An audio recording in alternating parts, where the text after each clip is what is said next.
Baik, kita lanjutkan. Untuk yang nomor 6 adalah dalam hubungan antara pemerintah dan rakyat, sektor pendidikan dikategorikan sebagai.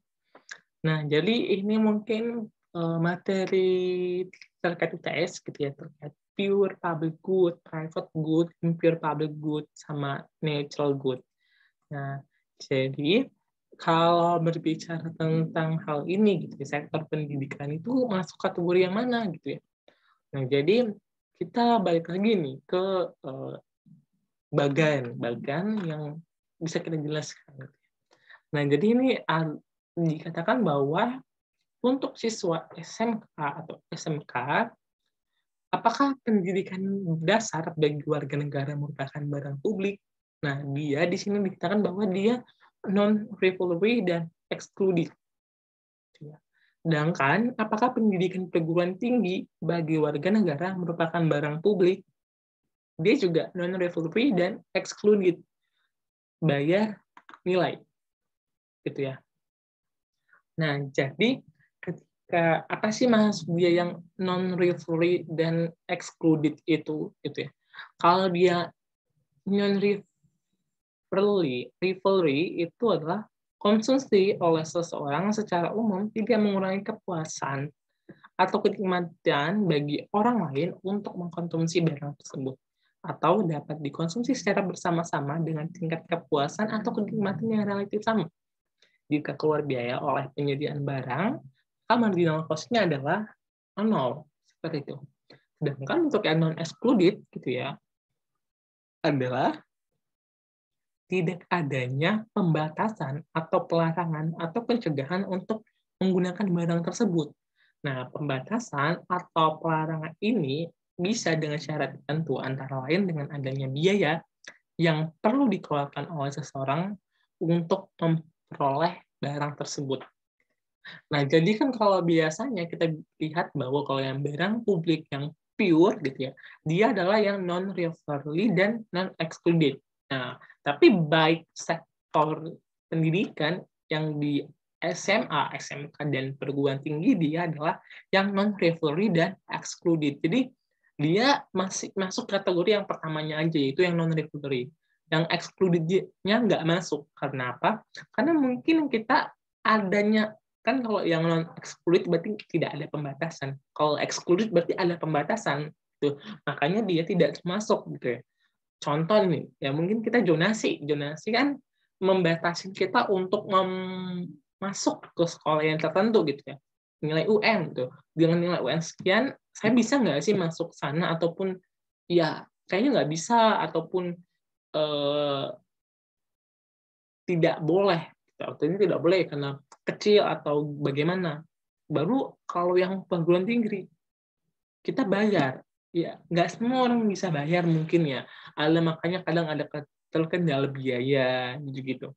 Ya, makanya adanya pembatasan. So, dia dari yang rule-nya yang non-excluded dia tidak terpenuhi karena dia pendidikan itu yang excluded. So, jadi kita bisa ambil conclusion-nya bahwa pendidikan itu sebenarnya masuknya ke impure, jadi belum pure. Jadi makanya jawabannya adalah yang C, karena dia hanya memenuhi satu kriteria, yang non-rivalry doang.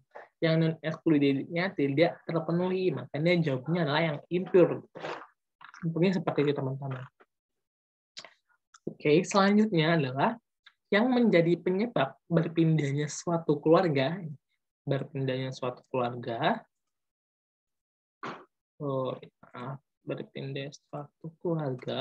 kebanyakan dari sekolah swasta ke negeri, gitu ya. Dari sekolah swasta ke negeri yang gratis adalah, gitu ya. Alasannya, gitu ya. Alasannya adalah di sini pertama adalah keluarga tersebut mencari kepuasan yang lebih tinggi.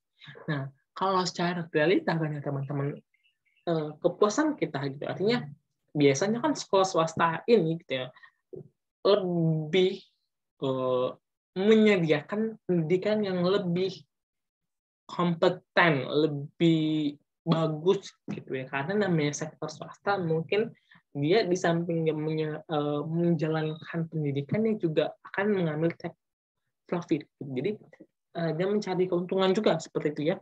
Jadi kalau kita berbicara gitu ya, kepuasan gitu. Kalau kita lihat-lihat sekarang juga kan sekolah swasta ini lebih bagus ya. Karena mungkin dari sistemnya gitu. Sedangkan kalau yang namanya sekolah negeri biasanya kan kita relatif lebih memilih yang karena gratis gitu ya. Nah, jadi kalau misalnya secara konsep, secara realitanya kita lebih puas ya ketika kita sekolah di swasta, bukan di sekolah negeri, gitu ya. Kepuasannya. Selanjutnya adalah yang B adalah keluarga tersebut mengurangi pengeluaran untuk pendidikan untuk menambah pengeluaran yang lain. Nah, benar. Kenapa? Karena kalau kita bilang tadi, namanya sekolah negeri yang gratis gitu, so dia tidak akan mengeluarkan uangnya gitu ya, ataupun biaya gitu, karena namanya gratis, ataupun yang mungkin ada biaya mungkin sedikit gitu ya. Sedangkan kalau namanya sekolah swasta gitu, dia bakal uang yang dikeluarkan oleh keluarga tersebut itu bakal besar gitu. Ibaratnya pasti lebih besar uang yang dikeluarkan ketika anaknya bersekolah di swasta ketimbang di sekolah negeri. Itu simpelnya. Sedangkan keluarga tersebut adalah keluarga sangat kaya dan bersedia mengorbankan kualitas pendidikan anaknya. Ini salah karena biasanya kalau kita mungkin teman-teman udah belajar dari grafiknya gitu ya, keluarga yang udah kaya itu dia tidak akan mengurangi pendidikan anaknya, karena semakin dia kaya gitu, semakin dia kaya biasanya orang yang kaya itu akan lebih menomorsatukan pendidikannya, jadi pasti lebih bagus gitu. Baru yang dari keluarga tersebut adalah keluarga tidak mampu. Ya, jadi sebenarnya kalau yang ini tuh kalau berbicara terkait hal ini dia tidak ya. Karena kalau kita lihat bahwa keluarga yang tidak mampu biasanya dia nggak akan apa namanya, mungkin pendidikannya tadi itu kecil, jadi ya sebenarnya tidak menjadi alasan kalau yang keluarga tersebut adalah keluarga tidak mampu. Tapi sebenarnya kalau dia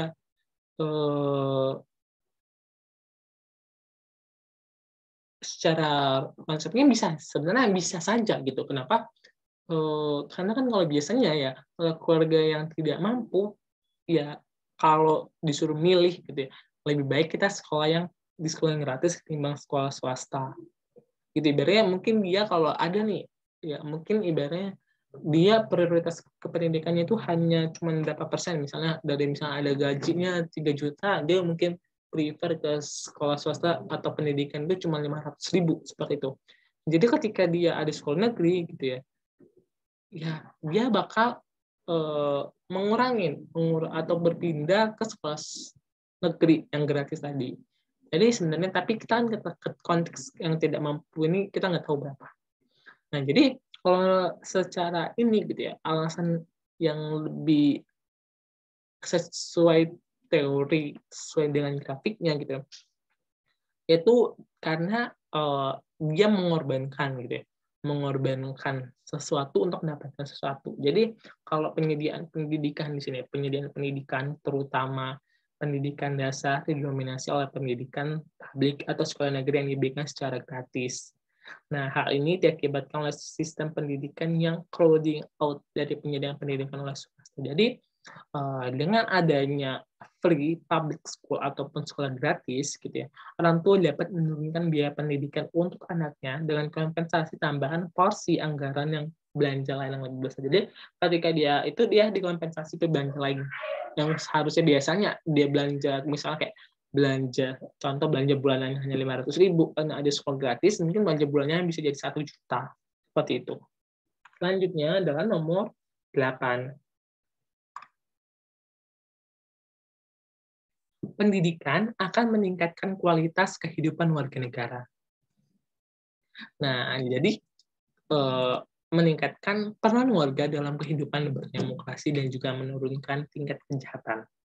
Alasan tersebut masuk dalam kategori, nah, teman-teman pasti udah tahu nih, karena ini adalah termasuk kategori yang tadi, alasan pemerintah terlibat dalam pendidikan itu kan ada yang pertama itu yang eksternalitas positif pendidikan, di mana di situ ada yang productivity dan citizenship.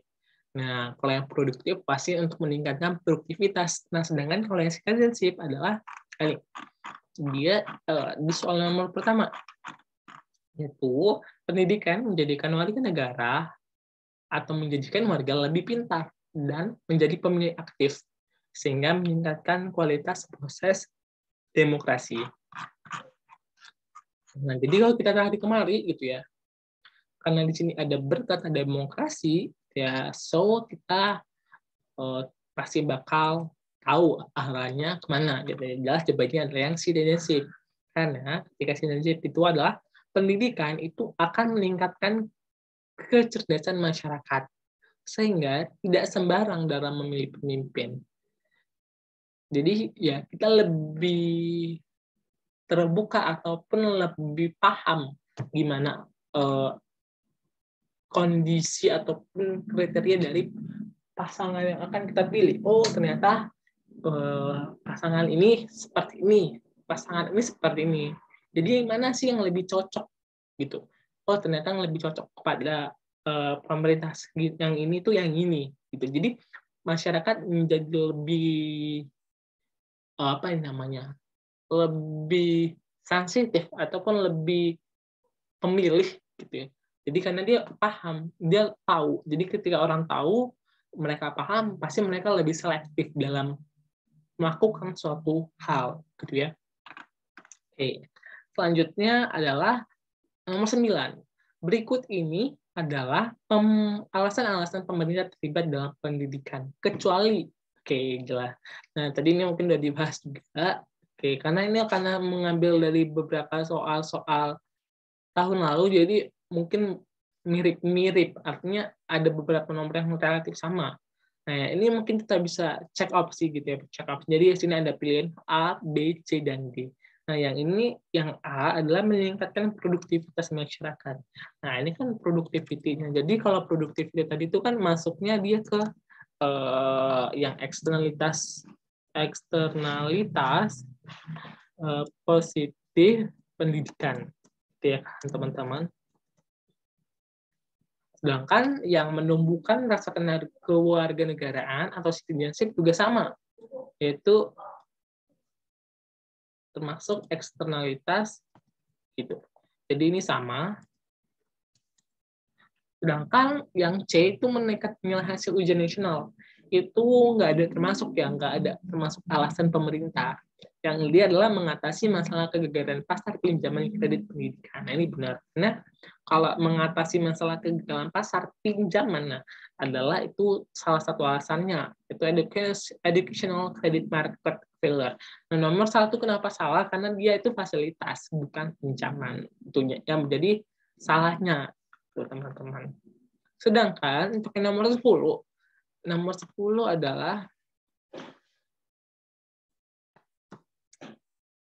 dampak positif dari pemberian voucher biaya pendidikan. Dampak positif ya teman-teman. Dampak positifnya itu apa gitu ya? Dari voucher pendidikan atau educational voucher itu adalah ada 2. Yang pertama adalah yang consumer sovereignty dan competition, gitu ya.